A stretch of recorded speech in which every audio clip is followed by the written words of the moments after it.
रिश्तेदार और क्या चल रहा है। मैं सांस चल रही है, रोक दूं क्या? और जी, कहते हैं अक्लमंद से बातें करना 1 महीना किताबें पढ़ने से बेहतर है। कर लो बातें, आज मैं फ्री हूँ। मुझे रब ने बनाया किस लिए? तुम सबको इतना सताऊं इसलिए। और पता है मेरा दिल करता है तेरे पास आऊं, तेरे पास आकर रुक जाऊं, ना बैठूं ना बोलूं, बस तेरी आंखों में मैं लीमू नचोड़ के भाग जाऊं।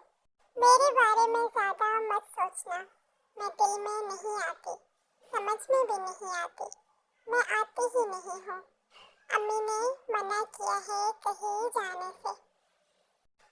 एक मैं हूँ, मेरे साथ मेरा मोबाइल है, मेरे मोबाइल की हैंड फ्री है, उसके साथ चार्जर भी है, और हम चारों इकट्ठे बहुत ही ज्यादा खुश हैं।